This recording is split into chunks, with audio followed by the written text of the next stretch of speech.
Rahmat berdiri di tengah pematang sawah dengan tubuh tegang. Langit senja kini berubah menjadi lebih gelap, memancarkan semburat ungu kemerahan yang memudar perlahan. Angin yang tadi hanya bertiup lembut kini mulai berhembus lebih kencang, membuat batang padi bergoyang seperti gelombang kecil di lautan hijau. Ia menatap wanita bergaun putih yang berdiri di dekat gundukan tanah di tepi sawah. Wajah wanita itu begitu cantik, namun ada sesuatu yang aneh tentangnya. Kulitnya terlalu pucat, matanya terlalu bersinar, dan senyumnya terlalu tenang. Ia mengulurkan tangannya ke arah Pak Rahmat, seolah ingin mengajaknya mendekat. "Rahmat, ikutlah denganku." Suara itu begitu lembut, hampir seperti bisikan angin, tetapi menggema di telinganya. Ia merasa seperti berada dalam mimpi. Sebagian dari dirinya ingin melangkah maju, ingin merasakan kehangatan yang terpancar dari wanita itu. Tetapi, bagian lain dari dirinya berteriak untuk segera berbalik dan lari. "Siapa kau?" tanya Pak Rahmat dengan suara serak. Wanita itu hanya tersenyum, tidak menjawab. Sebaliknya, ia melangkah perlahan ke belakang, ke arah gundukan tanah. Yang mengejutkan, gundukan itu tampak berkilauan dalam cahaya senja, seolah ada pintu tak kasat mata yang perlahan terbuka. Dari dalamnya, terdengar suara musik yang merdu, alunan lembut yang tidak pernah didengar Pak Rahmat sebelumnya. Musik itu begitu menenangkan, seperti nyanyian dari dunia lain. Pak Rahmat merasakan jantungnya berdetak lebih cepat. Kakinya gemetar, tetapi ia tidak bisa bergerak. Tubuhnya seakan ditarik oleh kekuatan tak terlihat. "Rahmat, kau sudah bekerja keras. Masuklah ke tempat kami dan beristirahatlah." Wanita itu berbicara lagi. Kali ini suaranya lebih merdu dan penuh kelembutan. Seketika, rasa kantuk menyelimuti tubuh Pak Rahmat. Matanya mulai terasa berat, pikirannya melayang. Namun, tiba-tiba ia teringat sesuatu, peringatan Mbah Surip dan orang-orang desa. "Jangan sampai kau pulang ketika langit sudah jingga." Pak Rahmat mengerjap dan menarik napas dalam. Ia mencoba memalingkan wajahnya dari wanita itu, tetapi tubuhnya masih terasa berat. Ia menggigit bibirnya sendiri, mencoba membangunkan dirinya dari rasa kantuk yang aneh ini. "Ini hanya mimpi, ini tidak nyata," bisiknya kepada dirinya sendiri. Tetapi suara musik itu semakin keras.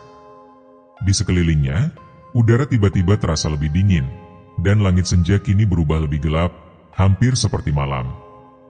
Pak Rahmat bisa melihat sesuatu di balik wanita itu. Bayangan-bayangan lain mulai bermunculan di antara pepohonan. Mata mereka bersinar dalam kegelapan, mengawasinya. Jantungnya berdetak kencang. Ia sadar bahwa jika ia tetap di sini lebih lama, ia mungkin tidak akan pernah bisa kembali. Dengan sisa tenaga yang ia miliki, Pak Rahmat berusaha menggerakkan tubuhnya. Ia memejamkan mata, menggenggam erat cangkul di tangannya, lalu mengayunkannya ke tanah sekuat tenaga. "Allahu Akbar," teriaknya. "Berat!"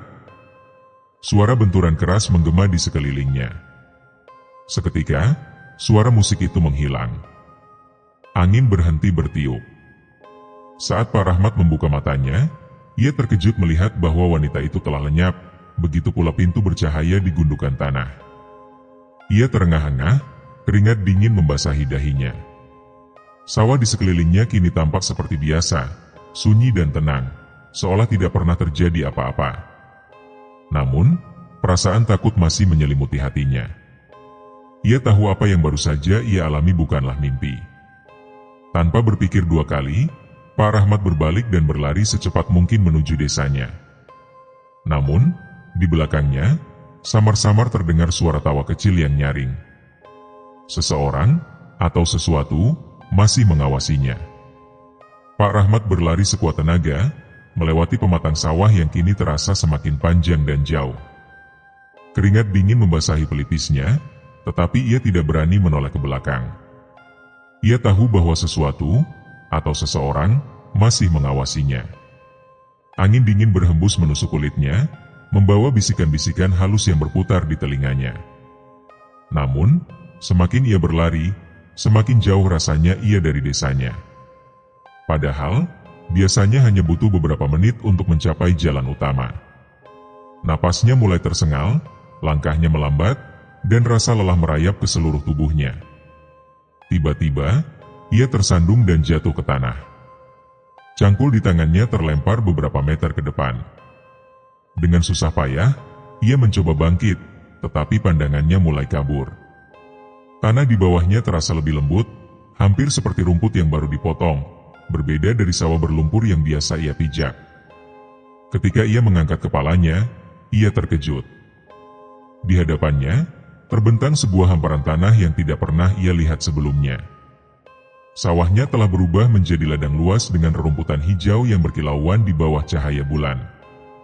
Tidak ada tanaman padi, tidak ada pematang sawah, tidak ada suara jangkrik yang biasanya menemani malam. Di kejauhan, ia melihat sebuah istana megah berdiri dengan anggun, memancarkan cahaya keemasan. Bangunannya tinggi menjulang, dengan menara-menara yang berhiaskan ukiran indah, seperti istana dalam cerita dongeng. Pak Rahmat terkejut. Ini bukan desanya. Ini bukan sawahnya. Di mana aku? Gumamnya dengan suara bergetar.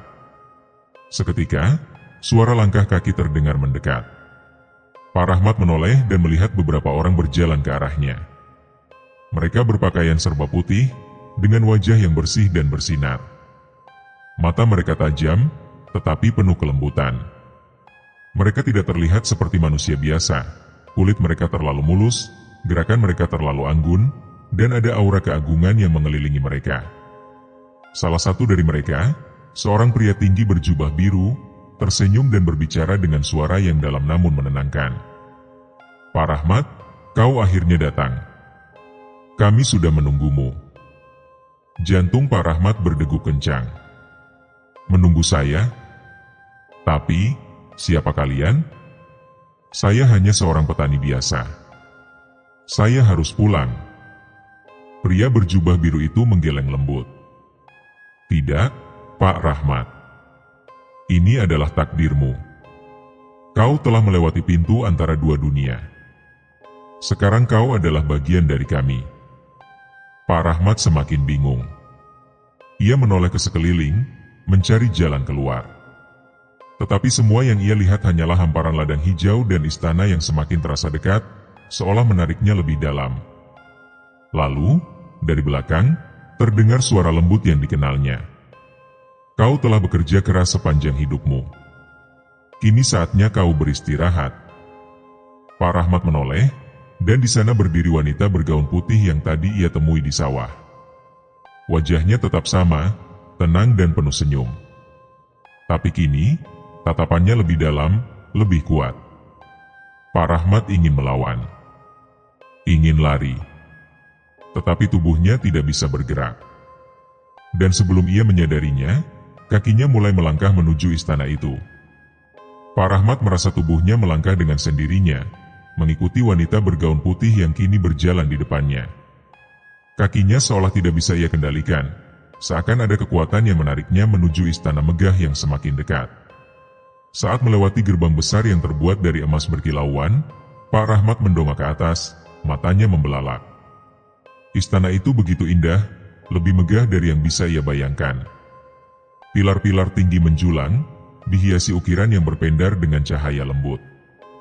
Langit di atasnya tampak berbeda, lebih cerah dari malam biasa, seolah ada matahari redup yang terus bersinar di sana. Di dalamnya, Pak Rahmat melihat banyak orang dengan wajah berseri-seri. Mereka mengenakan pakaian yang terbuat dari kain halus yang berkilauan, seperti sutra yang disinari bulan. Beberapa dari mereka tertawa lembut, beberapa lagi berbicara dalam bahasa yang asing di telinga Pak Rahmat, tetapi entah mengapa, ia bisa memahami maksudnya. Selamat datang, Rahmat. Suara itu kembali terdengar, suara wanita bergaun putih yang kini berdiri di sampingnya. Senyumnya begitu tenang, tetapi matanya penuh arti.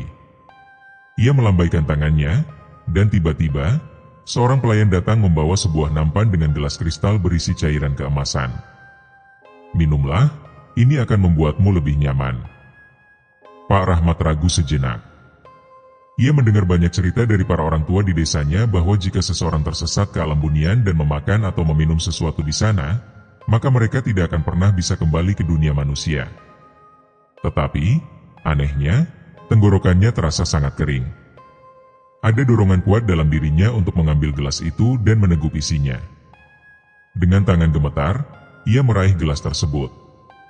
Begitu cairan emas itu menyentuh lidahnya, rasa manis yang lembut langsung menyebar ke seluruh tubuhnya.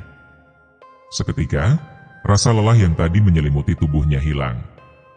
Ia merasa lebih segar, lebih kuat, dan pikirannya menjadi lebih jernih. Wanita itu tersenyum puas. Sekarang, kau adalah bagian dari kami. Kehidupan yang berbeda. Hari-hari berlalu tanpa Pak Rahmat sadari.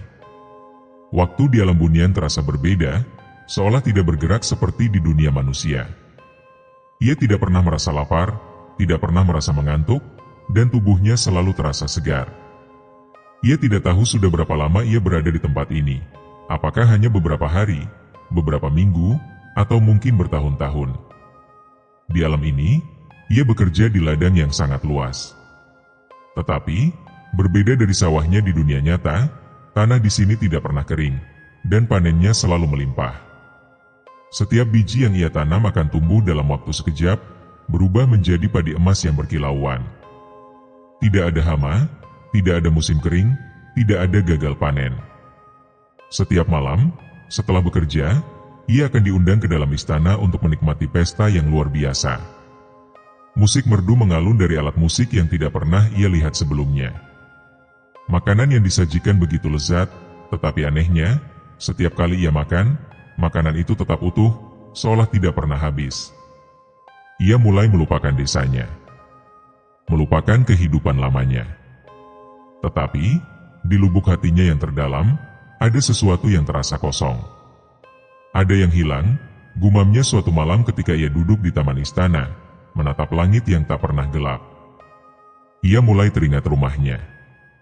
Teringat istri dan anak-anaknya yang mungkin masih menunggu kepulangannya.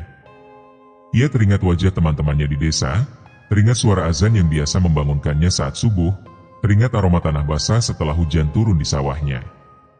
Tiba-tiba, ia sadar. Ia telah lama berada di sini, tetapi, berapa lama? Aku harus pulang. Permintaan yang ditolak. Pak Rahmat memberanikan diri menemui wanita bergaun putih itu. Ia menemukan wanita itu duduk di tepi kolam yang airnya berkilauan seperti permata. Aku ingin pulang, katanya dengan suara mantap. Wanita itu menoleh, tatapannya tetap lembut tetapi kini ada kesedihan di matanya.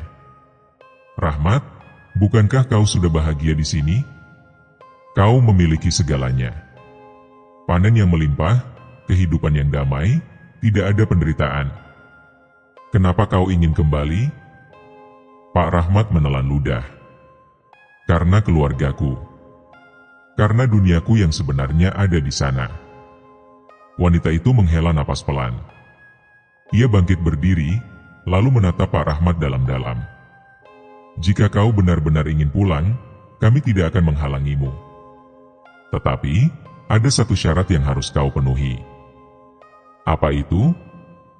Saat kau meninggalkan tempat ini, jangan sekali-kali menoleh ke belakang. Tidak peduli suara apa yang kau dengar, tidak peduli apapun yang terjadi, teruslah berjalan. Jika kau menoleh, maka kau akan terjebak selamanya. Jantung Pak Rahmat berdebar. Ia mengangguk, menyatakan kesiapannya. Wanita itu tersenyum kecil dan mengangkat tangannya. Seketika, cahaya putih yang sangat terang muncul di hadapan Pak Rahmat.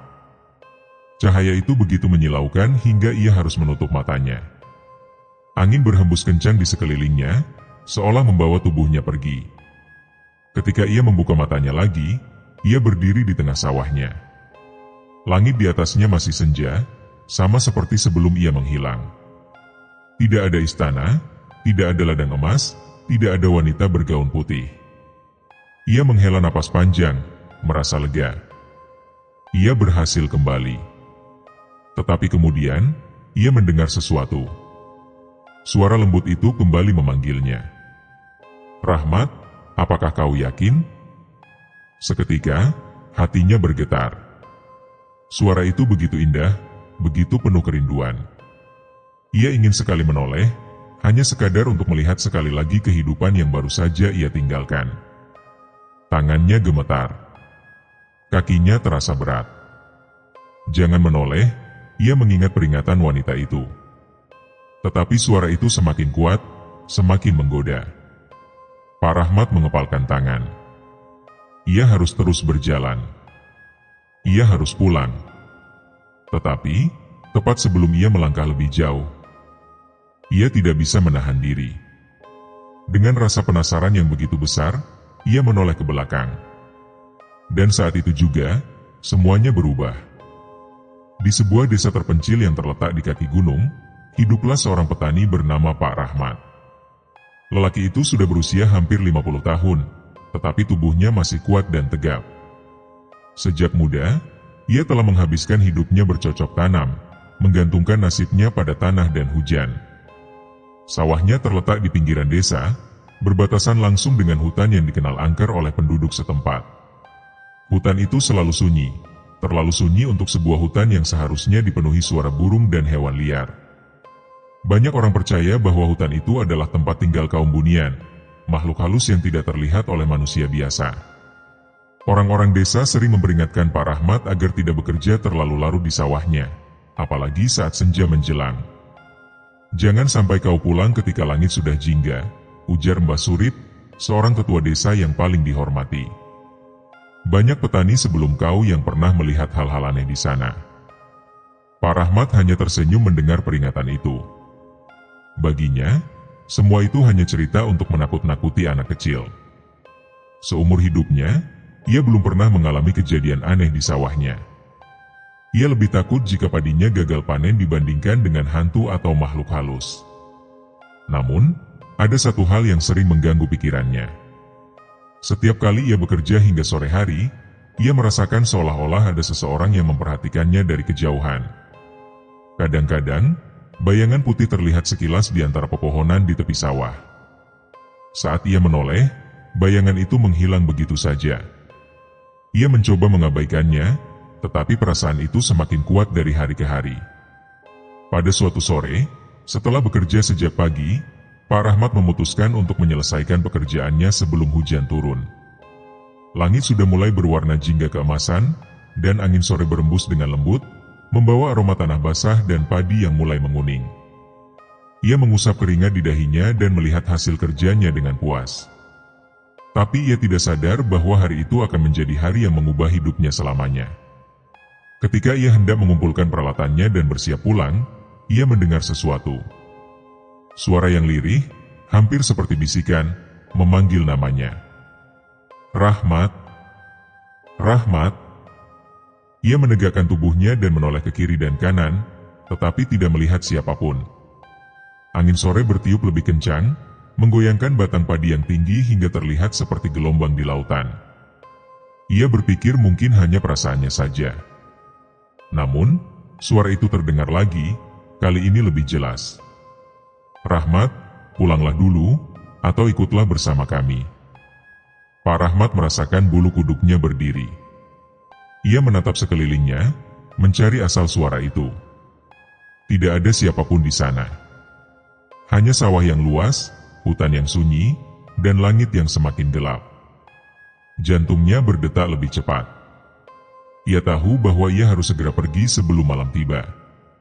Tetapi rasa penasaran mengalahkan rasa takutnya. Ia mencoba mencari asal suara itu, berjalan perlahan di antara pematang sawah, mengikuti suara yang terdengar semakin jelas. Tanpa ia sadari, langkah-langkahnya membawanya semakin dekat ke hutan di pinggir sawah. Di sana, di antara pepohonan yang menjulang tinggi, ia melihat sesuatu yang tidak pernah ia lihat sebelumnya. Sebuah gundukan tanah kecil, berbentuk seperti pintu batu, berdiri di tengah rumputan yang lebat.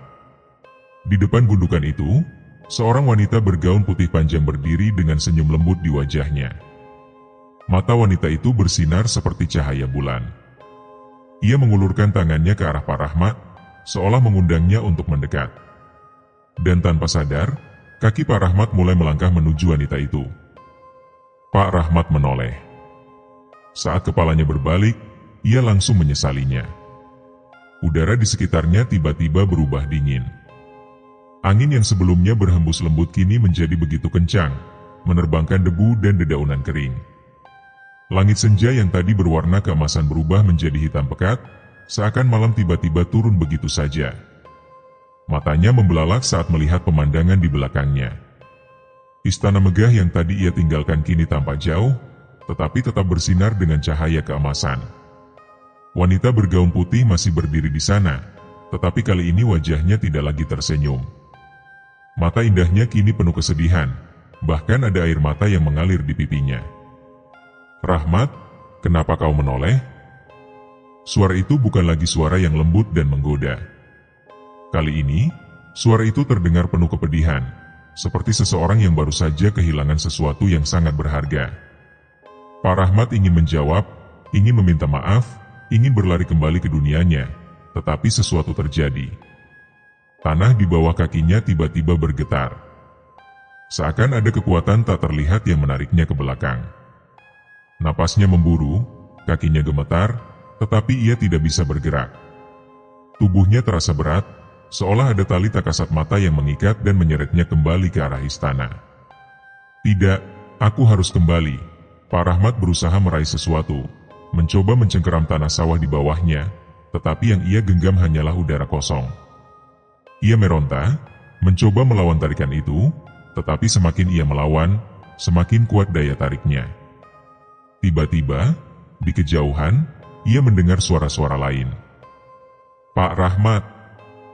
Pak Rahmat! Bangun, Pak!" Itu suara yang familiar. Suara istrinya. Suara anak-anaknya. Ia menoleh ke depan dan melihat sesuatu yang mengejutkan. Di kejauhan, ia melihat rumahnya. Di halaman rumah itu, istri dan anak-anaknya berjongkok, menangis di samping tubuh seseorang yang terbaring diam di tanah. Itu dirinya sendiri. Pak Rahmat terkejut. Tubuhnya yang nyata terbaring tak bernyawa di tanah depan rumahnya. Wajahnya pucat, matanya tertutup, dan di sampingnya, Mbah Surip serta beberapa warga desa berdiri dengan wajah muram. Mereka berusaha membangunkannya, tetapi sia-sia. Aku sudah mati?" "Tidak, ini tidak mungkin. Ia hanya tersesat. Ia hanya ingin kembali." Pak Rahmat mencoba berlari ke arah rumahnya, mencoba meraih anak-anaknya, mencoba menyentuh istrinya, tetapi semakin ia berusaha, semakin jauh mereka. Seolah ada dinding tak kasat mata yang memisahkannya dari dunia nyata. Lalu, dari belakang, ia merasakan sebuah sentuhan lembut di pundaknya. Wanita bergaun putih kini berdiri di sampingnya, matanya masih basah oleh air mata. "Maafkan aku, Rahmat, aku sudah memperingatkanmu." Pak Rahmat menoleh dengan mata penuh ketakutan. "Tidak, kumohon, biarkan aku kembali.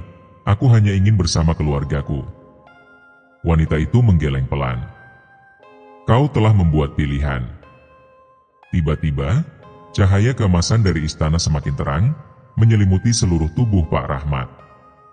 Ia berusaha menjerit, tetapi suaranya tertelan dalam kehampaan. Tubuhnya terasa ringan, lalu menghilang dalam cahaya. Kenangan yang pudar. Di desa, penduduk mulai membicarakan kejadian aneh yang menimpa Pak Rahmat. Ia ditemukan tak bernyawa di depan rumahnya pada pagi hari. Tidak ada tanda-tanda luka, tidak ada tanda-tanda penyakit.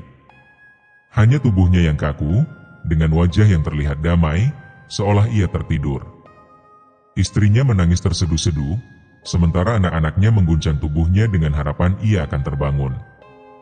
Mbah Surip hanya bisa menggeleng pelan, seolah sudah tahu apa yang terjadi. Ia telah melanggar batas, gumamnya. Hari-hari berlalu, dan perlahan-lahan, orang-orang mulai melupakan Pak Rahmat. Namanya hanya menjadi bagian dari cerita rakyat, kisah tentang seorang petani yang tersesat ke dalam dunia bunian dan tidak pernah kembali. Namun, ada satu hal yang tetap menjadi misteri. Di tengah sawah Pak Rahmat, di tempat terakhir ia bekerja sebelum menghilang, tanaman padi tumbuh lebih subur dari biasanya. Padi-padi itu lebih tinggi, lebih hijau, dan selalu panen lebih awal dari ladang manapun di desa. Tidak ada yang tahu mengapa, Tetapi penduduk desa percaya bahwa Pak Rahmat masih ada di sana, menjaga sawahnya dalam keabadian. Setiap kali angin berhembus di senja hari, beberapa orang mengaku mendengar suara samar yang berbisik dari tengah sawah. "Aku hanya ingin pulang,"